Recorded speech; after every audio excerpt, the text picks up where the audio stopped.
kami berada di depan ini adalah ingin mengimbaskan pembelajaran yang kami dapatkan selama pelatihan 4 hari di ISIP Negeri 2 Palembang. Pembelajaran yang akan kami jelaskan yaitu tentang deep learning atau pembelajaran mendalam ya. Adapun yang pertama akan dijelaskan oleh Bu Ratna.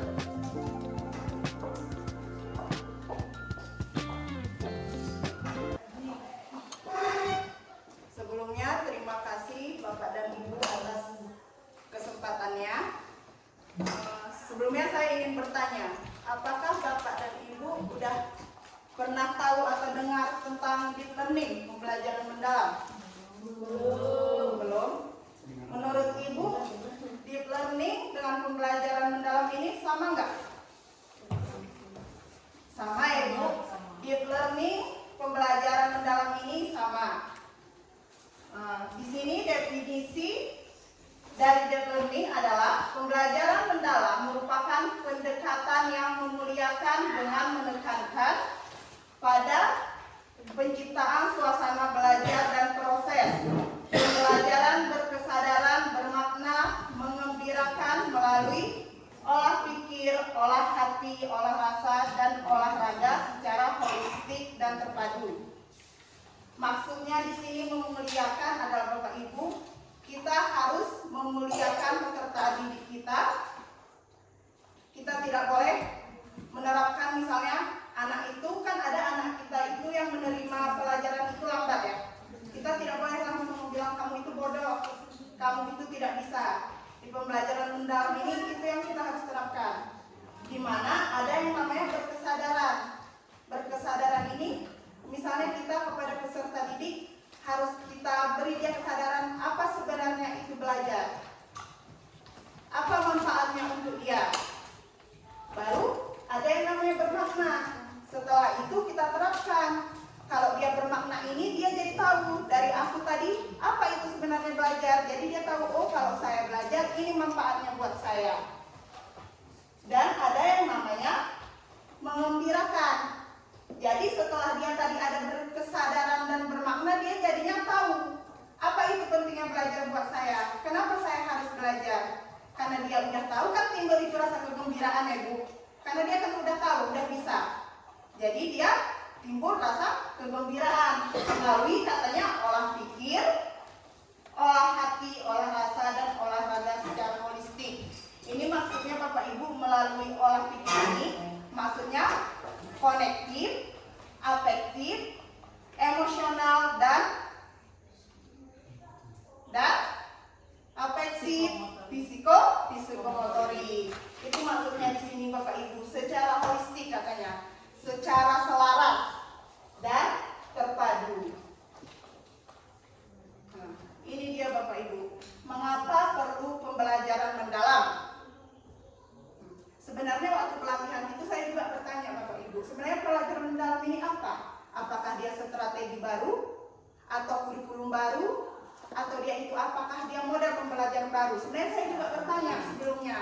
Tapi selama pelatihan saya jadi tahu rupanya pembelajaran mendalam ini atau deep learning ini dia adalah pendekatan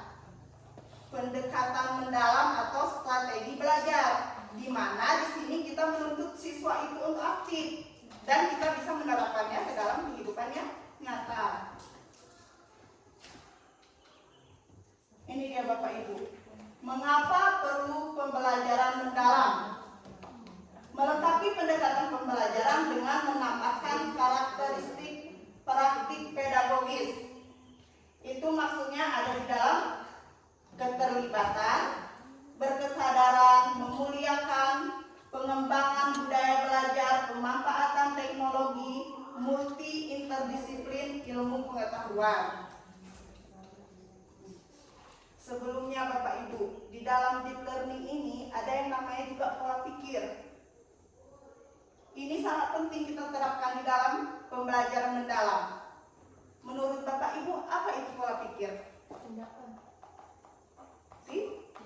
Tindakan. Di sini ada pola pikir, tindakan, dan hasil. Jadi, pola pikir akan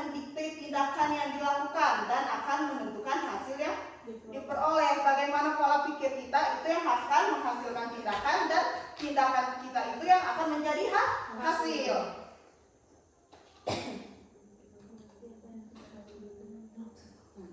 Di sini ada dua jenis pola pikir Bapak Ibu. Yang pertama ada namanya growth mindset, pola pikir bertumbuh.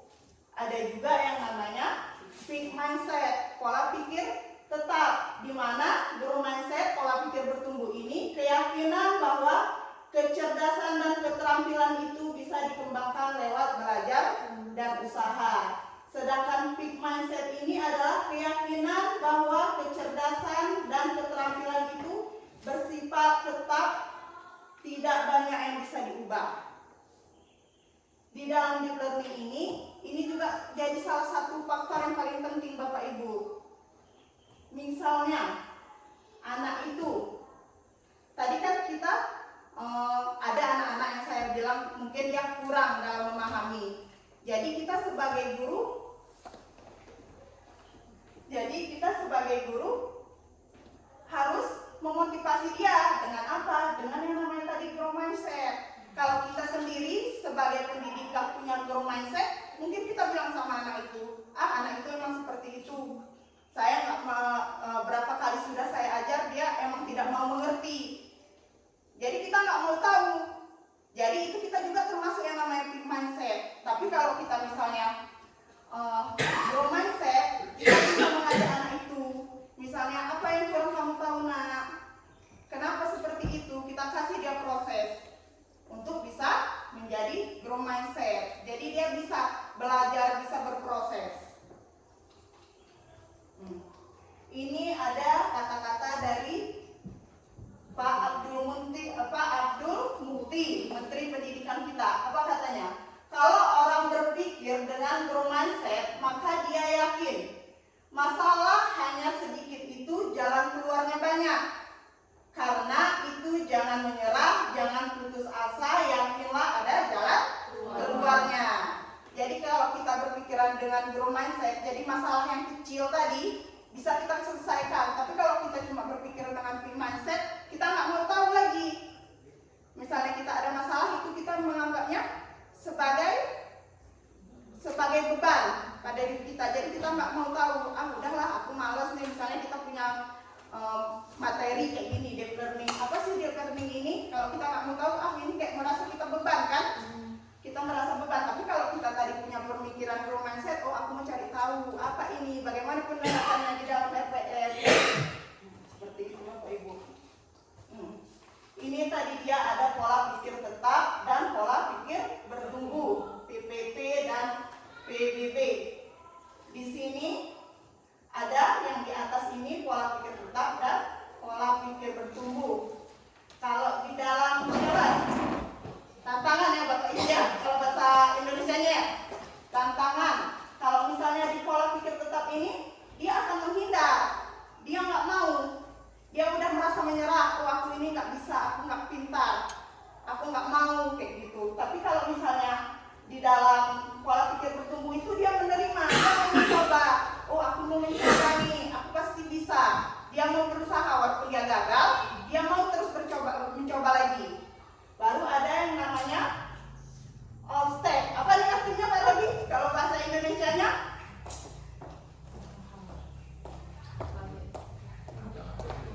Apa nih artinya? Nah, kalau di sini saya juga kurang paham ya, karena ini bahasa Inggris.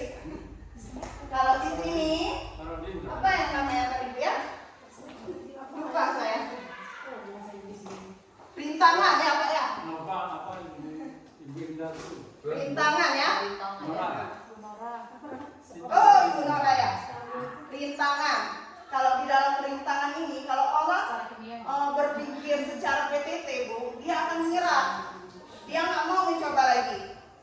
Sedangkan orang yang berpikir dengan pola pikir bertumbuh ini, dia tetap bertahan. Walaupun dia gagal, dia mau lagi mencoba.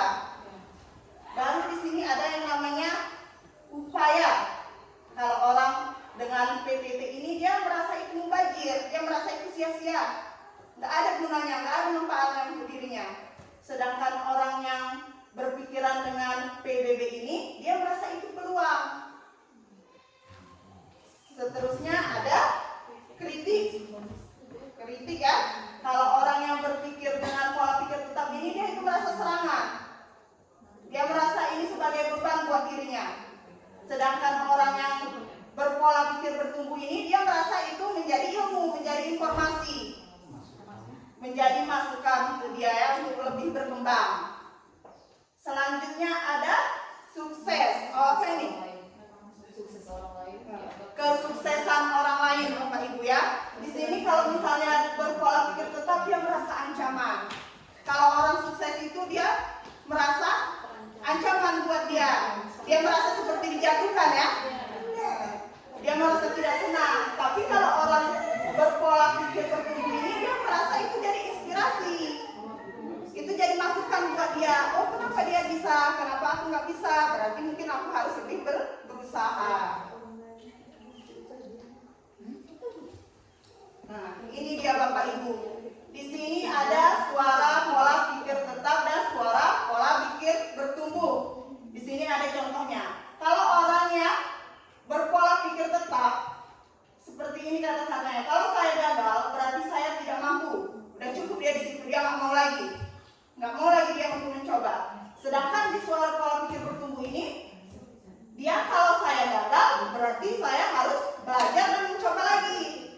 Dia masih mau terus mencoba. Kalau di sini dia udah nggak mau lagi. Baru saya akan menolak saat menerima tugas yang belum pernah saya kerjakan. Sebab resiko untuk gagal itu besar. Berarti ini dia takut mencoba ya. Dia udah menanamkan di dirinya. Kalau saya pasti gagal. Sedangkan pola pikir bertumbuh ini, saya akan menerima pekerjaan yang belum pernah saya kerjakan. Sebab ini ada peluang untuk belajar dan mengembangkan potensi diri. Seperti pelatihan inilah. Mungkin saya pun pertama pergi ke sana, aku nggak hafal ini. Kan seperti itu ya Bapak Ibu. Apa nanti gunanya untuk saya?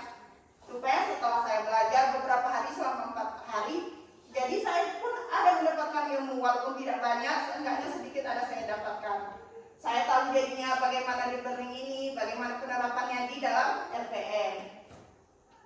Baru apa lagi katanya? Saya hanya bagus dalam bidang tertentu saja dan tidak untuk bidang lainnya.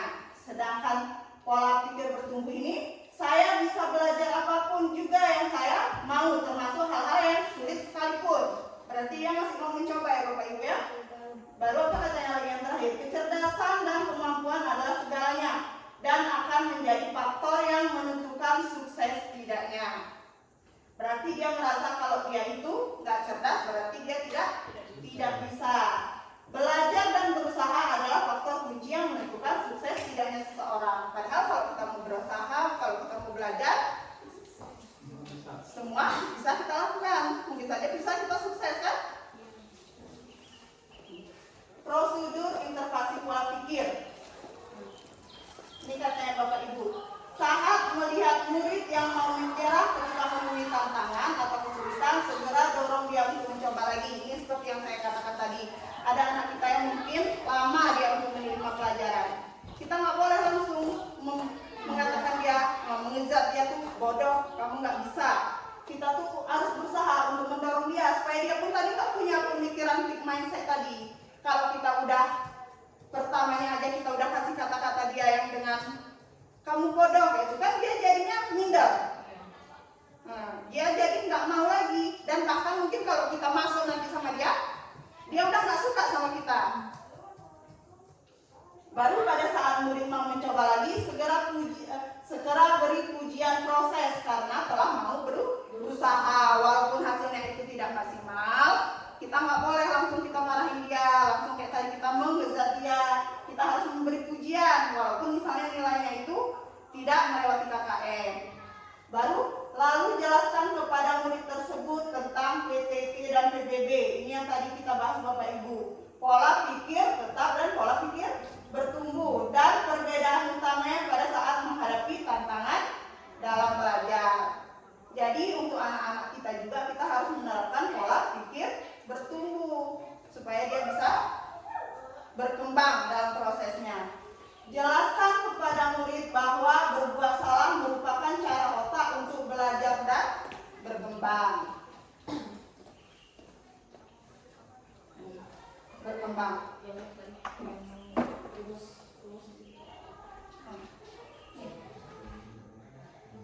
Sedikit ya Bapak Ibu, ini untuk mengetahuinya, ini ada rumusnya. Rumus untuk mengetahui ini itu ada 8, 3, 3, 4. Ya. Apa itu 8, 3, 3, 4? Yaitu yang 8 itu tentang dimensi profil lulusan. Itu ada 8 dimensinya mana Bu?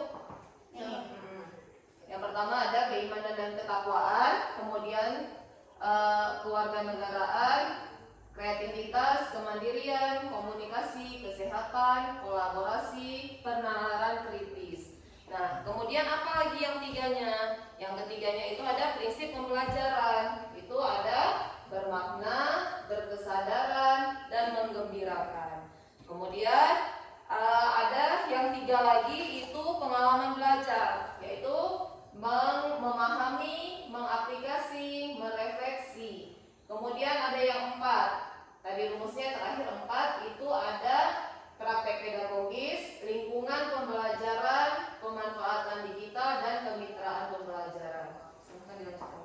Ya, kami kemarin Ibu ada mempelajari tentang pembelajaran mendalam ini, diberikan rumus. Namanya rumusnya tadi yang seperti Ibu Santri bilang 8, 3, 3, 4. Itu rumus yang paling mudah kita ingat dalam 1 detik.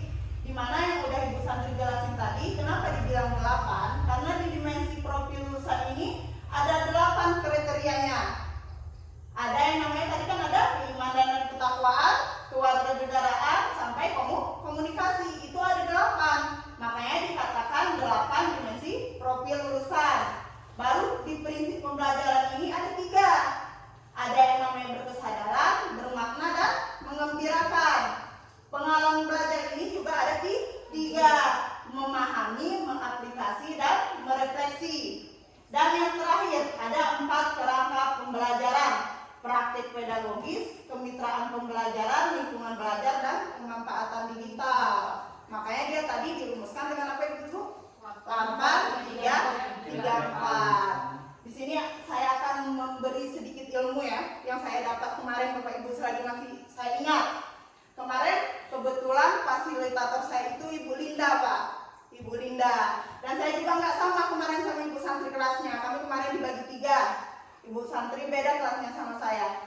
Jadi saya juga baru tahu kalau pemanfaatan digital ini, kata Ibu Linda, kalau kita di pemikiran kita pemanfaatan digital itu apa Pak? Pak Asdi, kalau misalnya di pikiran Bapak pemanfaatan digital itu seperti apa? Mulai tentang digital, pembelajaran bisa memanfaatkan digital, seperti itu. Iya. Saya kemarin itu di dalam pikiran saya kan Bapak Ibu pemanfaatan digital ini itu pasti udah ke HP, ke laptop, seperti itu ya Bapak Ibu ya. Tapi rupanya waktu dijelaskan Ibu Linda pemanfaatan digital ini bukan hanya dari HP dan laptop.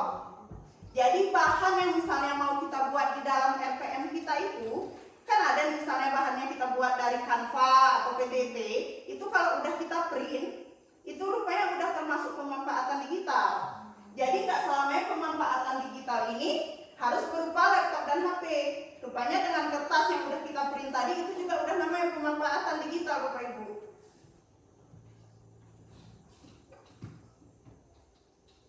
Ini sudah hasilnya ya? Iya, karena itu udah hasilnya kan Pak. Baru ini lagi ada perbedaan Bapak Ibu di pembelajaran mendalam ini. Kalau dulu kita namanya taksonomi apa Bu? Taksonomi belum C1 sampai C6 ya Bapak Ibu ya. Kalau sekarang ini ada perubahannya. Ini sekarang namanya taksonomi Solo. Di mana tingkatannya itu ada yang namanya unistruktural, multistruktural, relasional, dan abstrak meluas. Dan ini adalah kata kerjanya dari masing-masing tingkatnya. Mungkin di sini abstrak meluas ini adalah tingkatan yang paling tinggi. Nanti di dalam taksonomi belum dan pembelajaran mendalam inilah yang nanti akan kita masukkan ke dalam RPM kita Bapak Ibu. Untuk membuat langkah-langkahnya nanti kita memakai yang pembelajaran mendalam ini, 4 kerangkanya ini. Nanti untuk penerapannya nanti akan dijelaskan lebih luas sama Ibu Santri. Di sini nanti kita memakainya semua. Kalau kemarin ibu-ibu kalau mendengar saya bilang RPM udah ada yang tahu nggak? RPM. RPP ya. Sekarang itu kan karena udah namanya pembelajaran mendalam, Bapak Ibu, jadi namanya udah berubah dengan RPM, rencana pembelajaran mendalam. Kalau sebelumnya kan namanya modul ajar, sebelumnya lagi namanya RPP. Kalau sekarang itu namanya RPM, rencana pembelajaran mendalam. Jadi Bapak Ibu, yang perlu diingat satu lagi, di dalam pembelajaran mendalam ini kita lebih mementingkan kita lebih mementingkan proses daripada hasil. Kita lebih mementingkan proses daripada hasil. Walaupun nanti nilai anak itu ada 100, tapi waktu kita menanyakan kembali sama dia tentang pelajaran yang udah kita ajarkan, dia mungkin aja bisa nggak tahu. Jadi di dalam pembelajaran ini kita lebih mementingkan proses, bagaimana dia tahu, bagaimana dia bisa. Jadi di sini kan Bu, kemarin kami belajar sama Ibu Linda, kita misalnya di dalam pertemuan itu, misalnya seperti IPA, pelajaran zat dan wujudnya misalnya gitu kan Bu. Kalau misalnya anak-anak ini belum paham Bu, kita di pertemuan selanjutnya nggak boleh melanjutkan. Kita harus tetap di materi yang sebelumnya sampai anak-anak itu betul-betul paham, betul-betul mengerti, baru kita ke pertemuan selanjutnya berpindah. Terus dulu mungkin ada kita di dalam satu semester itu harus habis gitu Bu ya, berapa bab, misalnya kayak 5 bab di satu semester itu harus kita tuntaskan begitu ya. Tapi kalau di dalam pembelajaran mendalam ini nggak boleh Bu. Walaupun cuma 3 bab kita buat dalam satu semester, yang penting prosesnya itu dapat, anak itu mengerti, anak itu paham. Jadi untuk 2 bab lagi bisa kita bawa di semester depannya, atau mungkin bukan kita lagi yang ngajar di kelas itu, bisa kita bilang, kita titipkan ke guru yang lain, Bu kemarin kami cuma sampai sini, 2 bab lagi belum, tolong diajarkan. Bisa seperti itu Bapak Ibu. Kemarin juga kami ada ditanyakan video ya Bu Santri, nggak ada videonya ya, saya download Bu. Sedikitlah saya bercerita tentang videonya ya. Di situ ada seorang anak, siapa namanya Bu? Sherly ya? Sherly. Di situ ada seorang anak yang namanya Sherly. Waktu dia mengikuti ujian, nilainya itu 0 Bapak Ibu, dari 100. Nilainya itu 0. Jadi dia kayak merasa minder. Dia merasa kecewa gitu kan. Jadi gurunya ini dilihatnya lah si Sherly ini. Jadi dia mendekati Sherly. Setelah pembelajaran selesai dia mendekati Sherly. Dia menanyakan, kamu kenapa? Dia bilang lah, saya tidak bisa Bu, ini karena guru tadi punya yang namanya growth mindset. Dia mau membantu si Sherly untuk berproses, untuk berkembang. Jadi bantunya si Sherly dalam belajar untuk ujian yang selanjutnya. Waktu di ujian yang selanjutnya, rupanya si Sherly mendapatkan nilai 40. Dia kan kecewa dia ini, belum lewat KKM lah Bapak Ibu ya, kecewa si Sherly ini. Tapi dia heran, di kertas ujiannya ada ibunya tulis apa Bu kemarin tulisannya? Kata-kata motivasi. Kata-kata motivasi apa katanya? Well done katanya. Apa artinya Pak? Kerja bagus gitu ya, kerja bagus gitu ya. Dia heran si Sherly, 40 nilai saya. Kenapa saya dibilang kerja bagus? Jadi dijumpainya lah ibu guru tadi lagi. Dibilangnya, Bu nilai saya kan masih 40 nih, udah memenuhi dengan ketuntasan. Kenapa saya dibilang well done? Baru ibunya bilang, kamu sudah berproses. Tadi yang nilainya 10 jadi 40. Jadi ibunya bilang, kamu sudah ada peningkatan, kamu sudah berproses. Jadi makanya yang saya bilang tadi Bu, di sini lebih mementingkan proses daripada hasil. Jadi ibunya nih, jadi dia jadi semangat si Sherly walaupun nilainya 40. Kamu sudah berproses dan dari nilai 10 menjadi 40. Ayo kita lakukan lagi supaya nilai kamu lebih bagus. Makanya tadi saya bilang juga ya Bapak Ibu, kita nggak boleh langsung mengejar anak. Teringat saya juga kemarin kata Pak Naim yang fasilitator, ada yang namanya Pahacina, pahami, hargai, cintai. Jadi kita harus memahami anak itu, kita harus menghargai dan harus mencintai. Gak boleh langsung kita mengejar dia bahwa dia itu bodoh apa, bisa aja dia minder atau mungkin pun dia gak mau lagi belajar sama kita. Nah, di sini nanti kita akan masuk perancangan pembelajaran mendalam. Bagaimana kita cara membuat RPM, di mana saja diletakkan, yang ada tadi 8, 3, 3, 4. Baik, untuk ini akan dijelaskan oleh Ibu Santri. Pada Ibu Santri, saya persilakan.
Assalamualaikum warahmatullahi wabarakatuh. Nah, di sini kita akan merancang pembelajaran mendalam ya, yang akan kita terapkan di RPM kita masing-masing ya Bapak Ibu ya. Nah, di sini ada yang pertama itu kita mengidentifikasi kesiapan peserta didik. Nah, di sini kesiapan peserta didik itu sebenarnya opsional dia, bisa kita identifikasi bisa enggak, tapi lebih baiknya kita identifikasi, yaitu identifikasi kesiapan peserta didik sebelum belajar, seperti pengetahuan awalnya bagaimana, minat belajarnya bagaimana, latar belakang peserta didik tersebut bagaimana, dan kebutuhan belajarnya serta aspek lainnya yang ada di lingkungannya harus kita ketahui itu bagaimana kesiapan dari peserta didik ini. Nah, kemudian baru kita siapkan materi pembelajarannya itu juga opsional. Tuliskan analisis materi pelajaran seperti jenis pengetahuan yang akan dicapai, kemudian relevansi dengan kehidupan nyatanya atau kehidupan sehari-hari peserta didik. Ya, kemudian tingkat kesulitannya, struktur materinya, serta integrasi nilai dan karakter lainnya. Karena tingkat kesiapan peserta didik di setiap daerah itu pasti berbeda-beda ya. Kayak kita di sini mungkin bisa kita persiapkan materi pembelajaran kita itu dengan lingkungan yang ada di kita.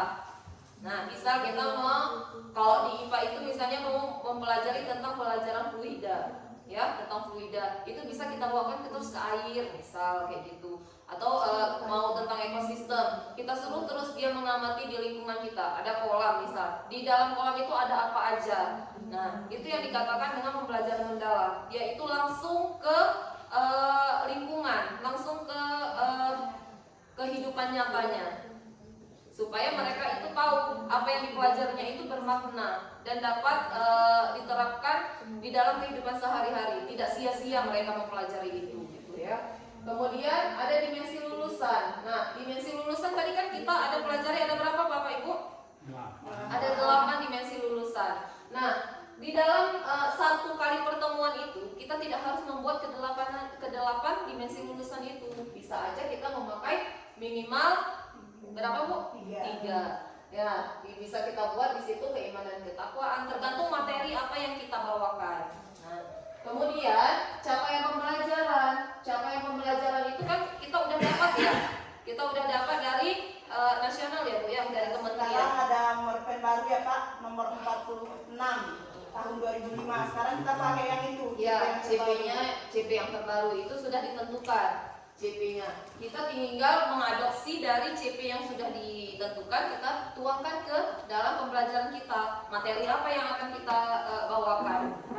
Kemudian lintas disiplin ilmu. Apa itu lintas disiplin ilmu? Yaitu lintas disiplin ilmu dan mata pelajaran yang relevan dengan materi pembelajaran kita. Nah, misalnya pembelajaran tentang apa itu? Tadi apa Bu? Tentang apa?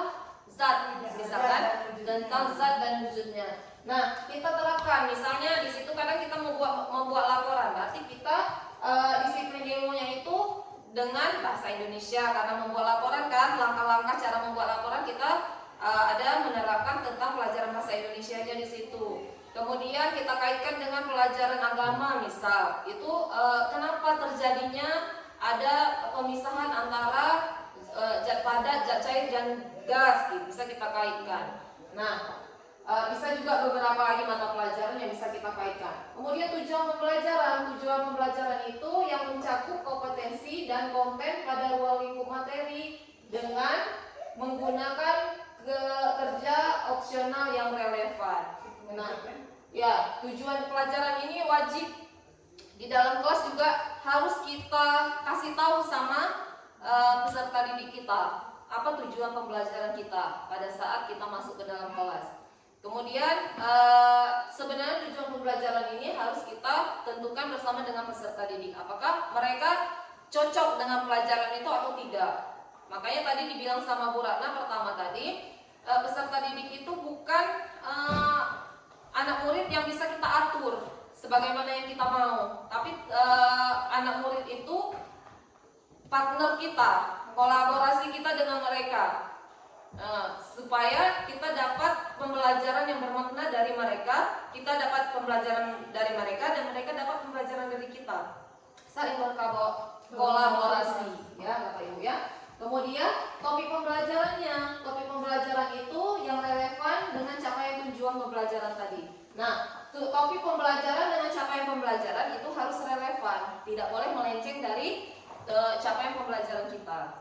Nah, kemudian praktek pedagogis. Nah, di situ di praktek pedagogis itu kita tuliskan modelnya bagaimana, strategi belajarnya bagaimana, kemudian metode pembelajaran yang kita pilih untuk mencapai tujuan belajar itu seperti pembelajaran berbasis masalah, ya. Kalau masalah biasanya deep learning ya Bu ya. Kemudian berbasis project, pembelajaran inquiry, pembelajaran kontekstual dan sebagainya, itu harus kita tahu dulu langkah-langkah pembelajarannya itu bagaimana, baru kita terapkan. Nah, kemudian kemitraan pembelajaran. Nah, misal kita mau bioteknologi, misal ya, pembelajaran kita tentang bioteknologi. Nah, kita harus cari kemitraan tentang bioteknologi, misalnya dengan puskesmas. Kemudian kita mau membawakan dengan, kalau ada di kita ini pabrik, misalnya dengan pabrik atau pengolahan. Kok kita di sini banyak pengolahan minyak seri ya. Nah, kita bisa bawa anak-anak itu langsung ke pabrik atau ke kebun serai itu. Bagaimana kita langsung berkolaborasi dengan petani. Mereka yang menjelaskan kepada peserta didik kita bagaimana cara pengolahan serai sampai mendapatkan minyak serai itu. Nah, kita harus bekerja sama dengan mereka ya.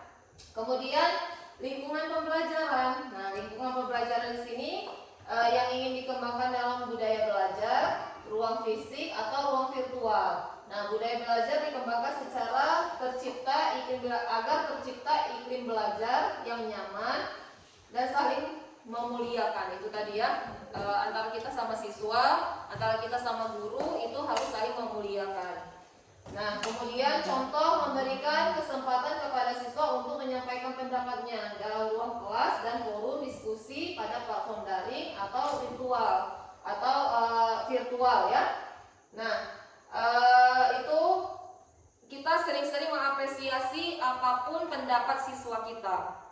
Misalnya mereka memberikan pendapat, kita harus sering mengapresiasi. Misalnya bagus nah, itu sangat baik, itu udah keren kali yang kamu kasih tahu. Tapi setelah itu harus kita kasih lagi penguatan kepada mereka untuk menyatukan persepsi di dalam kelas.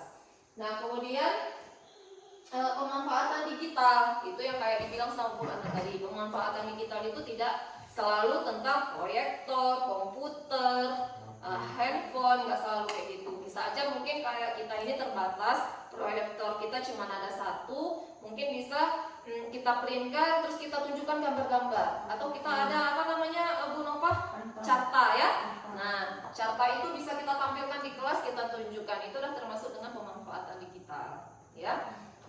Kemudian di awal, nah itu harus di langkah-langkah pembelajarannya itu ada di awalnya itu kita tuliskan prinsip pembelajaran yang digunakan, misalnya berkesadaran, bermakna, menggembirakan, itu harus ada di dalam langkah-langkah pembelajaran kita, ya, RPM kita ya Bu ya.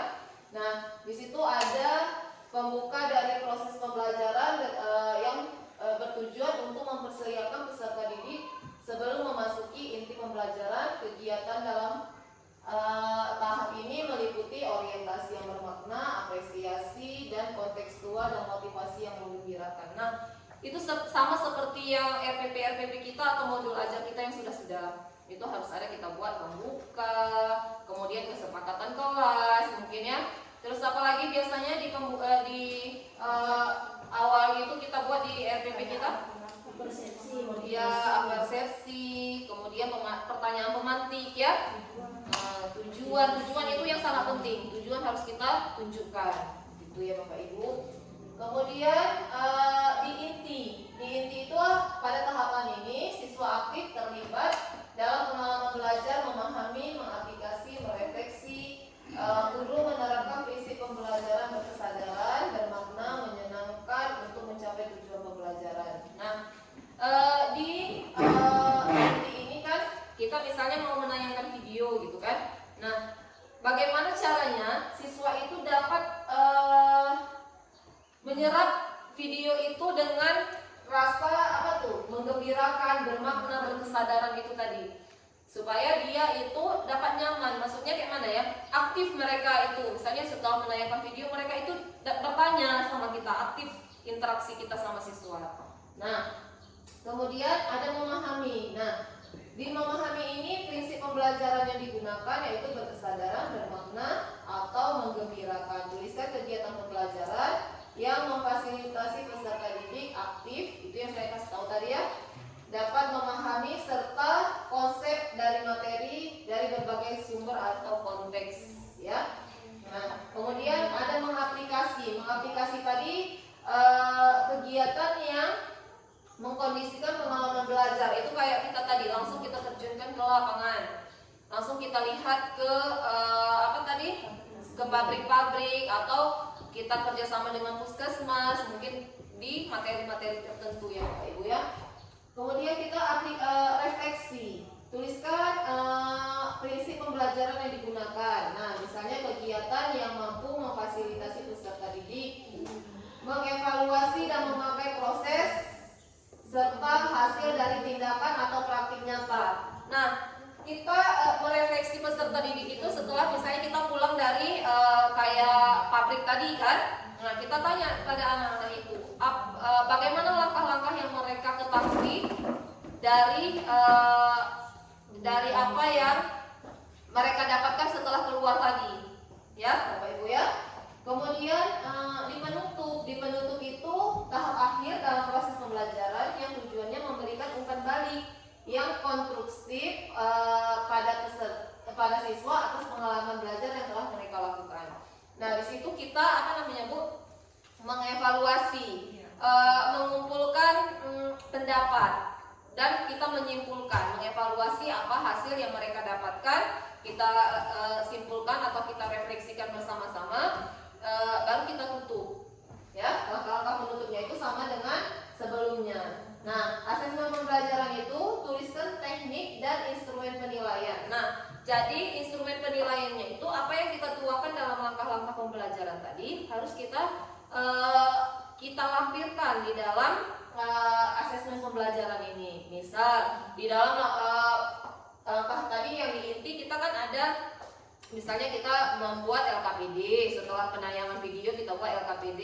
Nah, di situ harus ada penilaian pada LKPD-nya. Misalnya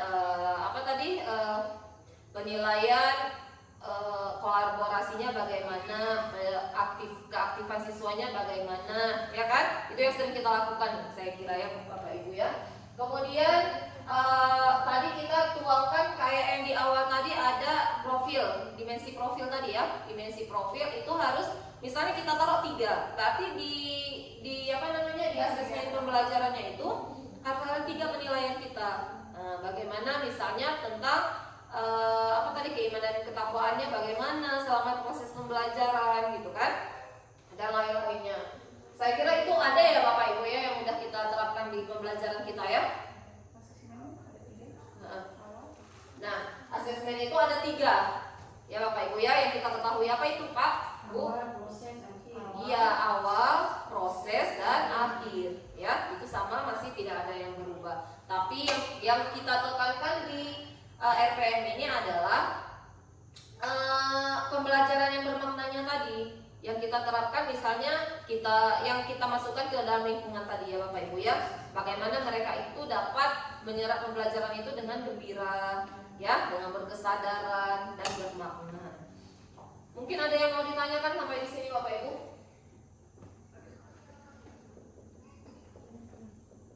Ada yang ingin ditanyakan Bapak Ibu? Mungkin dari yang sudah kita buat, di mananya kita masukkan, ada yang mau ditanyakan? Atau ada masukan dari teman-teman untuk menambahkan dari paparan kami? Jadi saya tambahkan sedikit ya Bapak Ibu, di dalam dimensi profil lulusan tadi kan kata Ibu Santri minimal 3. Jadi itu di dalam intinya itu semua harus ada kita buat Bapak Ibu. Apa yang kita buat di dalam profil lulusannya itu semua harus tertuang di dalam langkah-langkahnya itu. Kita tidak boleh asal-asalkan, itu ada 8 tadi ya. Kita nggak boleh 8 yang kita buat kalau nggak ada kita terapkan di dalam intinya. Jadi dia boleh minimal 3 saja, tidak usah 8. Tapi semuanya harus mencakup di dalam inti. Jadi RPM kita ini yang kita buat ini harus sesuai dengan yang kita ajarkan Bapak Ibu. Misalnya kita ada di situ menayangkan video, tapi di saat pelaksanaan kita nggak ada nayangin. Nah itu rupanya nggak boleh Bapak Ibu. Semuanya itu emang harus sesuai dengan yang kita laksanakan. Apa yang kita buat itu harus bisa kita pertanggungjawabkan.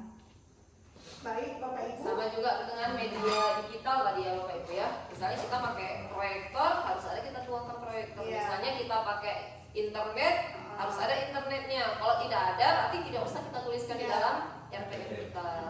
Misalnya kita mau menggunakan kayak konsep ya, mapping, rupanya nggak ada kita buat. Nah itu rupanya nggak boleh kalau di pembelajaran mendalam ini Bapak Ibu. Semua yang kita buat itu harus ada. Sesuaikan dengan lingkungan pembelajaran kita juga. Ya. Ya. Apakah ada yang ingin ditanyakan Bapak Ibu? Sampai di sini. Kayak tegang ya. Kayak itu kami juga kemarin kayak masih ngambang. Kayak mana ya penerapannya ke dalam RPT gitu kan? Iya, contohnya kayak mana? Kerangka yang aslinya itu sebenarnya kayak mana? Nanti kami di sini akan ngasih contohnya Bu. Kayak mana cara penerapannya di RPP kan? Ya. Untuk bagian ini apakah Bapak dan Ibu tidak ada yang ingin bertanya? Kalau tidak ada, biar kita lanjutkan di prosesnya pembuatannya. Breaking. Gimana Bapak Ibu? Perlu press breaking? Oh contoh langsung ya, nggak usah breaking ya Bu Nova ya. Nah di sini ada beberapa, ada yang kami buat tentang RPM-nya. Mungkin bisa dilihat dulu Bapak Ibu. Yang lampu Pak? Tidak ada sini aja laptopnya tuh. Oh ini kita aja, share aja di grupnya Bapak Ibu. tentang RPM-nya. Nanti di mana kira-kira ada pertanyaan, di situ kita luruskan ya Bapak Ibu ya. Lagu itu makanya di share ke grup. Oh hilang nyambung. Coba terus kirim Kak. Tidak ada pun lagi. Bagi detek langsung. Tanam udah. Bagi kita Ya inilah mungkin kendala di kita. Waktu kita mau tayangkan, rupanya lampunya mati, jaringan ikut mati kayak gitu kan Bapak Ibu kan. Jadi harus kita cari solusi. Kan nggak mungkin pembelajaran kita berhenti kan? Kita harus cari solusi bagaimana pembelajaran kita akan tetap berjalan gitu, dengan mungkin kita kasih tugas-tugas dengan peserta didik kita kan. Di situ tadi kan CP di rencana pembelajaran itu harus kita tuangkan kalau di identitas ya, identitas sekolah pertama kan kalau di RPM kita itu kan. Nah di situ harus ada satuan pendidikan kita, kemudian penyusunnya, terus mata pelajaran yang kita ampu, materi pokoknya itu tentang apa, fasenya. Sekarang kan pakai fase kan? Kalau kita SMP fase apa Bu? Fase D. Iya, fase D. Di situ kemudian ada alokasi waktunya. Berapa waktu pembelajaran kita? Ya, kita laksanakan. Sebenarnya emang agak sulit ya Bapak Ibu, maunya ini emang kita terapkan Kita, langsung di kita depannya. tayangkan, maunya kita langsung kita kerjakan gitu. Kita buat RPM kita 1 kali pertemuan hari ini gitu kan. Cuma karena ini Biar Bapak Ibu juga ngerti kan, yang ada tadi 8, 3, 3, 4 itu dimasukkan kemana. di mana-mana aja posisinya gitu kan. Kopi break. Kamu WhatsApp? WA kebetulan. Kopi break dulu. Ini sudah ada pun pemeran keluarga, nggak tahu. Ini kan supaya tahu caranya. Lampunya. Atau mungkin Bapak Ibu selagi menunggu lampunya menyala, ada yang ingin ditanyakan boleh ditanyakan. Karena ini emang sebenarnya harus kita tampilkan supaya lebih ngerti kan Bu. Mau kita kirim juga ke grup? Jadi Nggak ada ada. sinyal.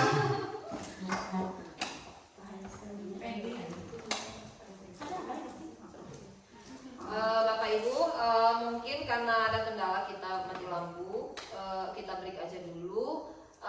Mungkin bisa sebelum nanti kan bisa ini di Kita luar diskusikan. di luar Di kita luar yang sekarang ini kan nanti bisa kita diskusikan. Yang penting tadi kerangka-kerangka langkah-langkahnya udah kita kasih tahu kan Bapak Ibu kan. Nah sekarang kami mau buat refleksi. Nah dari apa yang kami paparkan tadi, minta coba bagikan Bu. Tolong Bapak Ibu buatkan. Nggak usah buat nama juga nggak apa-apa Bapak Ibu. Kami cuma pengen tahu refleksi tentang apa yang telah kami paparkan, sejauh mana Bapak dan Ibu dapat menyerap apa yang kami tampilkan tadi Bapak Ibu ya.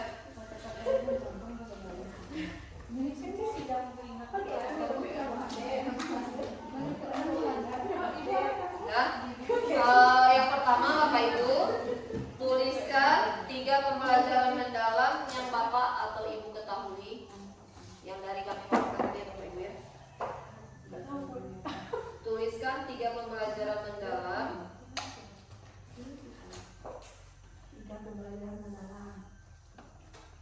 yang Bapak dan Ibu ketahui.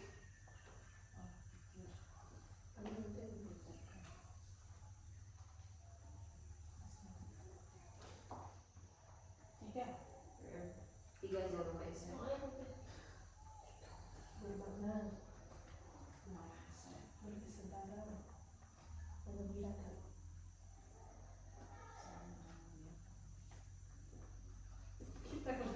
Ya. Kemudian udah Bu? Udah. Kemudian yang kedua, nggak cukup. Boleh di belakangnya Bapak Ibu, Bapak di belakangnya. Ada 3 ini ya. Apa pentingnya pembelajaran mendalam diterapkan di satuan pendidikan?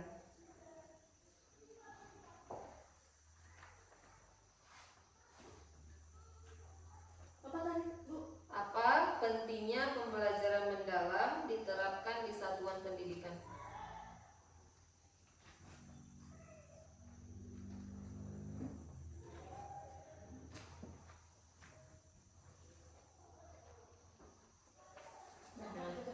Serta tuliskan kesan dan pesan Ibu dalam pembelajaran mendalam ini. Tuliskan kesan dan pesan Bapak Ibu terhadap pembelajaran mendalam.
bisa dikumpulkan ya Bapak Ibu ya.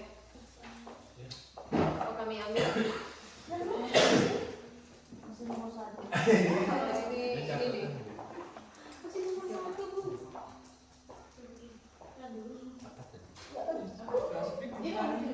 Pak ini kotak apa nih Bu? Ini pertama. 3 Pembelajaran mendalam yang Bapak ketahui, 3 pembelajaran mendalam apa saja yang Bapak Bapak, kalau nggak di situ tetap diapresiasi. Di pembelajaran mendalam itu tetap dapat apresiasi. Kenapa Pak? Tapi kasihan apa tetap ada riwayat ya Pak ya. pembelajaran wajib juga.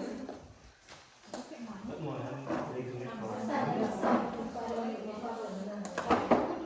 kan? Beda. Nah, langsung. Nah, itu apa? Coba. Kalau itu siswanya ada bilang bodoh sih. Itu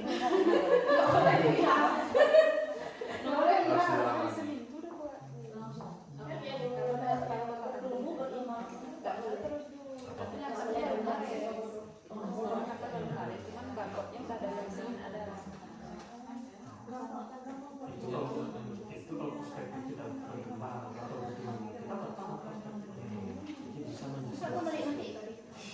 Jadi pembahasan. Cepat kan saya masih.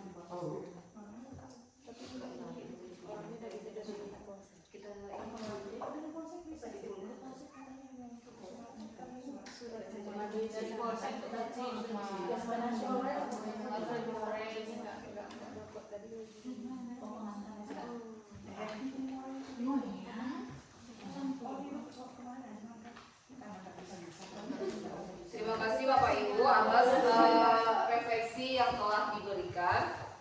Ini mungkin kesan-pesannya, refleksinya akan menjadi masukan untuk kami di mana kekurangannya ya Bapak Ibu ya. Mungkin ada yang bisa Memberi penguatan Bapak Ibu tentang tentang hari ini. learning pembelajaran mendalam. Bu Risa mungkin mau coba memberikan penguatan? Atau ada yang mau Ada Bapak yang Ibu? lain Bu bisa Sarah? beri penguatan? Gak apa-apa, kita kan di sini sama-sama belajar ya Bapak Ibu. Kami juga masih Masih belajar. belajar. Nanti apa yang kami nggak tahu kami tanya juga dengan fasilitatornya lagi supaya kita lebih Pasti paham, mungkin. gitu ya. Jadi Bapak Ibu pembelajaran mendalam ini yang pembelajaran yang berpusat pada peserta didik ya Bapak Ibu ya. Nah, jadi di dalam pembelajaran mendalam kita tidak boleh mengejudge siswa didik kita dengan oh kamu tidak pintar, kamu bodoh, kamu memang tidak bisa, itu tidak boleh Bapak Ibu. Jadi di pembelajaran mendalam itu peserta didik harus dimotivasi. Guru sebagai fasilitator, guru sebagai motivator, dan guru sebagai kolaborator bagi peserta didik ya Bapak Ibu ya. Nah, jadi kita harus bisa memotivasi peserta didik dari yang dari yang fixed mindset kita ubah menjadi growth mindset. Ya semangat ya Bapak Ibu ya. Mungkin hari ini cukup sampai di sini paparan dari kami. Apabila ada yang ingin ditanyakan boleh di sela-sela waktu kita tanyakan dalam pembuatan RPM kita masing-masing. Ya, lebih dan kurang kami mohon maaf. Assalamualaikum warahmatullahi wabarakatuh.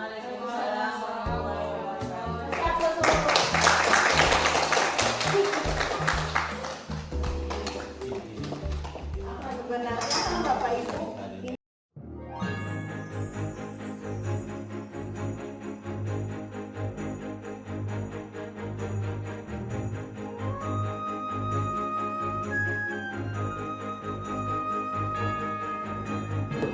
Prinsip pembelajaran mendalam. Berdasarkan